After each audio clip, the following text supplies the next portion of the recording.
Hi! Hello! Good afternoon sa inyo. Bibisa ko ngayon. Papunta ako sa shop namin.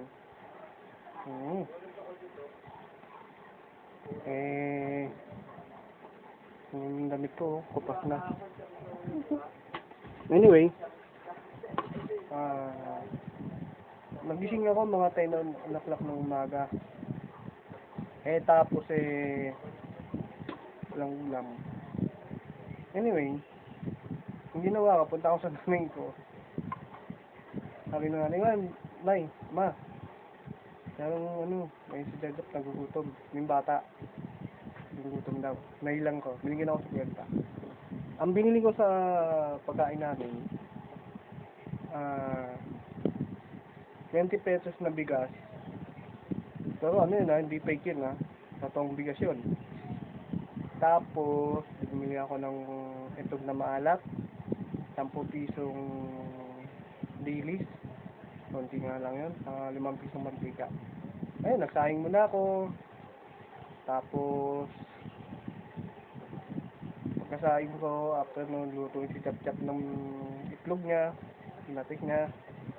And then, ako naman, nagluto ako ng dilis. Tapos, naghiwa pa ako ng kamatis sa itlog na maalat. Sarap, no? Konti nung sinaing namin, kalahati lang. Anyway,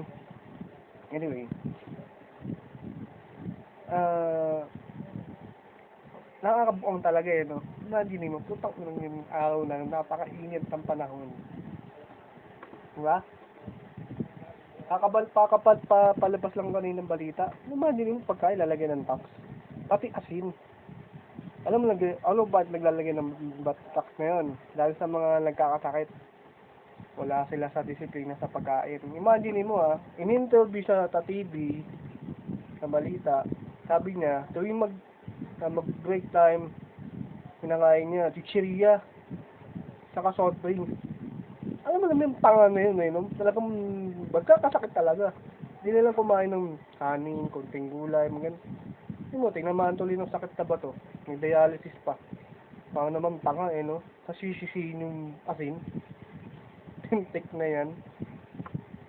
Wala sa disiplina naghahanap ng butas ng mga no? Pagwewelgohan. Putang ilang yan. Naiinis ka talaga parang bugok no?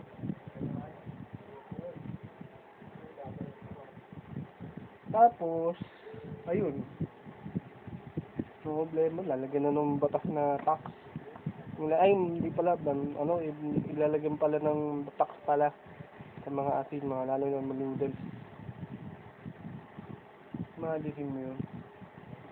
No? Tapos tatawala lang ako Diba? Uy. Nalaglag. Sensya na wala akong ang naman camera ko pakita ko lang sa inyo papatungan ko. Ayun po siya yan diba yan ang patungan ko tagilid nga lang actually malabo kasi mata ko yan kala lang iba pamporma ko daw yun pero mali sila malabo lang talaga mata ko. Alam mo yung nagpa-check up ako sa mata napalunok ako mahal pala noon 3.5 nagdamo pa nga ako ng 1.5 parang ayoko lumbitawin yung pera mahal ay nagporsige ako sabi ko sikap ako sabi ko makahanap ako ng pera pang balance yan mga bagong genius nakali sa ngayon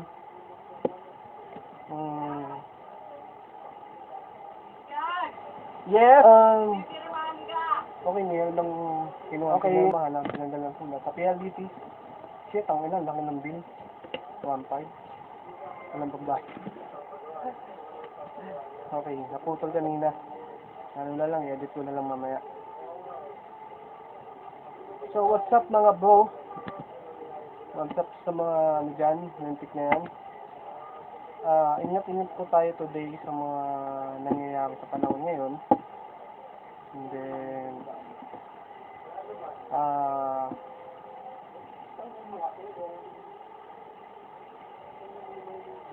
ewan ko ba kung anong plano kong gano'n. Actually, malis na yung nanay-nanayan ko yun, nagbiliba. Tapos, dala ko yung bag ko, laptop ko, maglalakad lang ako. Papuntang Buting hanggang sa Luakin. Kaming tapat ng Pure Gold po yun. Doon lang po yung shop ng kaibigan ko. Actually, hindi po ako direktang company doon. Ano lang po ako, freelancer lang po ako. Kada benta, yun po yung commission ko. Malit nga lang, hindi naman kalakihan. Yun lang po. Tapos, depende na lang kung may magpapagawa ng computer. Okay yun. Yun lang po. Then, ang nagtataka lang ako sa batang yun, ang pamangkin ng nanay-nanayan ko, ang pasokan daw nila tuwing ano daw, Huwebes. Hindi ko nagtataka. Yun pala, nung sinabi niya sa akin, sobrang dami pala ng estudyante dun sa school nila. Hindi na mahati yung schedule, hindi pinagsama kasi nahati yung oras. Yun, sayang isang beses na lang silang pumapasok. Diba? Imagine mo, no? Ibig sabihin pala, kulang pa pala ng bakante dun sa lugar nila. Anyway, meron pa ako isang gustong i-reclam. Nakaiinis ako sa, alam mo likod ng bahay namin, dinimolish po yan, lahat ng mga nakatira doon, binigyan sila ng bahay, pero babayaran nyo, parang tulugan. Pero sa kanila yun, nasa ano sila ngayon, Tanay. Yung lugar na yung sa likod namin, putang ilang nakaka-visit na yan. Giniba na nga, pinatag na yung kalsada, gagawin yung park. Alam mong ginawa ng mga yon, tinambakan ng mga lupa. Nag-start on dinimolish to mga December pa eh. So, 7 months na, 8 months na. Hindi pa rin matapos-tapos. Nagtataka lang ako, ang laki-laki ng perang ginastos nila dyan, malamang may kickback pa. Alam mo naman yung munisipyo ng Pasig, di ba? Mga munisipyo ng Pasig, tangina, ayusin nyo na yung lugar ng likod dito, tinatambakan ng mga lupa. Pati yung mga estudyante po dumadaan dyan, na hindi na makadaan na maayos, na putik-putik na, nahihirapan. Lalo na yung mga barangay tano dyan, naka-standby dyan. Wala lang pakialam. Basta binabayaran na ng sweldo, yun na. Intik ng kapitan na yan, ano yung kapitan ng dyan, hindi naman sinisilip. Parang walang pakialam. Ganun lang yun eh. Kung ako maging kapitan dito, putang ina, lahat, ayos lahat. Hindi ko pwedeng patagalin ng 3 buwan o 6 na buwan. Sa isang buwan, dapat tapos na yan eh. Diba? Imagine mo, tamad! No? Nakakatamad talaga yung mga, siguro, wala daw pambayad sa mga sweldo. Tangina, kalokohan na yun. Materialis ng semento, buhangin, graba. Tapos, itatayo nila dyan, gagawin nilang park. Natuwa yung mga tao doon. Ngayon, tinambakan ng mga lupa. Ang nakakatakot amin dito, may pumapasok dito. Open kasi ito eh. Hinarang yung pader. So, nakakatakot dyan. May pumapasok na magnanakaw dito. Eh, nanay ko nga, kinakabahan. Kasi yung pinto namin, pwedeng masakin. Pwedeng pasukin. Ayun. Yung mga tao dito, tikong bibig na lang. Walang alam mo yung bulag na lang sila. Bulag na lang. Walang bibig. Tapos, siyempre, takot eh. Walang malakas sa loob magsumbong na ganito. Mayroon ng mayroong anomalya dito sa lugar na to. Putang ilang itong lugar na to. Punong-puno ng korupsyon eh. Pumunting pa yung engineer. architect ng saka yung mga, ewan ko doon, mga yan, titingin ng lupa, tapos pagagandahin. May nakaharang pambahay doon. Dito lang yun. Hindi naman magawa. Ngayon, tinambakan ng lupa. Ayun na. Ilang buwan. Baka matagal matapos siya, baka bumaba na si Duterte, saka sila kikilos, di ba? Wala na. Tambak-tambak na lang yan. Kukurapin lang yan. Alam mo yung mga yan, yung ginawa, hindi mangurap no? Yung mga kickback, sabihin na lang natin, kumundo sila ng 1.5 million.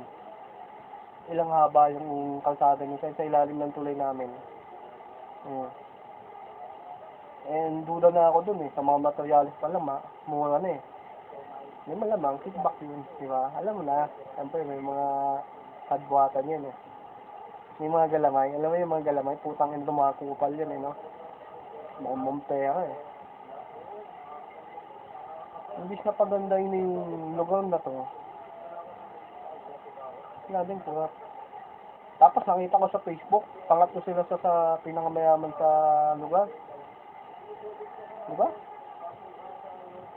Imaginin mo. Nangiinis ka lang na talaga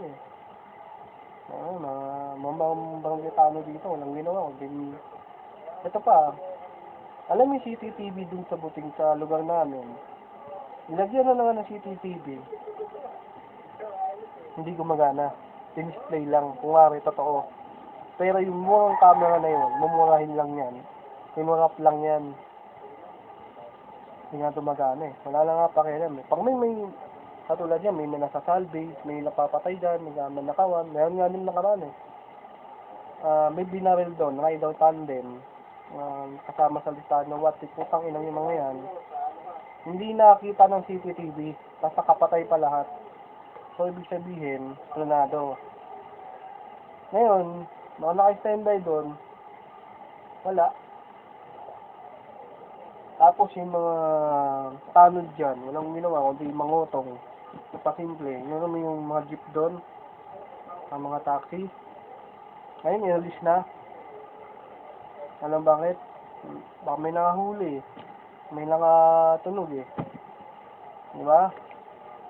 Hindi pa rin nawawala yun. May pagbabago. Kala ko nga may pagbabago. Wala din pala. Dapat nga palitan ng mga yan no? Kasuwan sila ng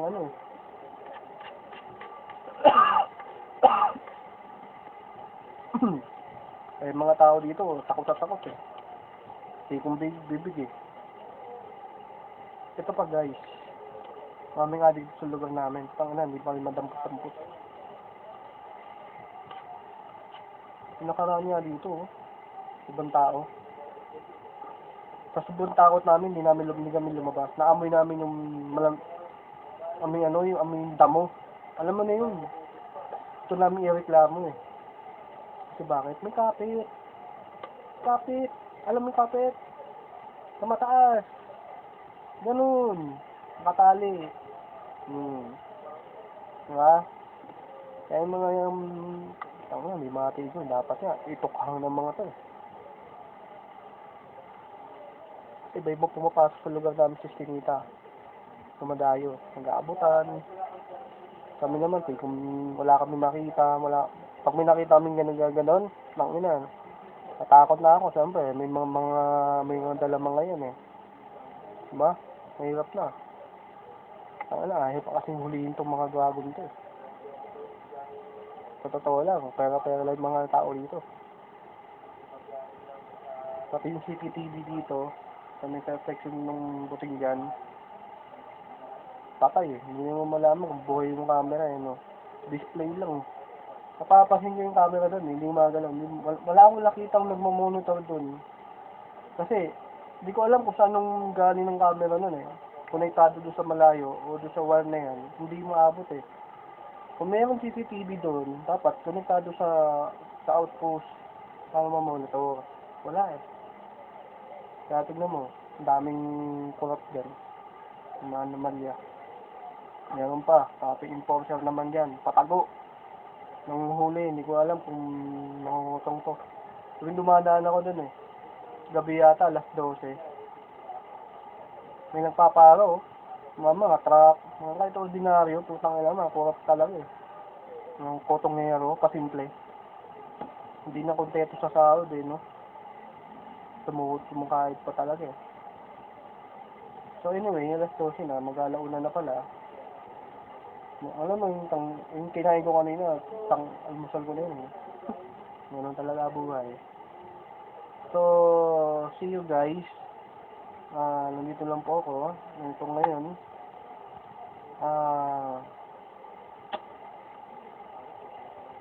Please subscribe na lang po sa YouTube channel ko.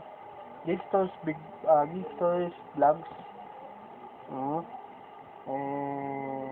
Ito yung cellphone ko, ordinary lang.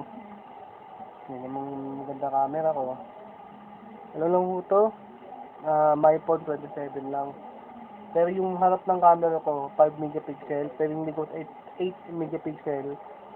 Hindi ko siya may talikod kasi may hirapan sa angle. Yun lang po. And then, yun. Papak na lang tayo. Okay? See ya. Thank you.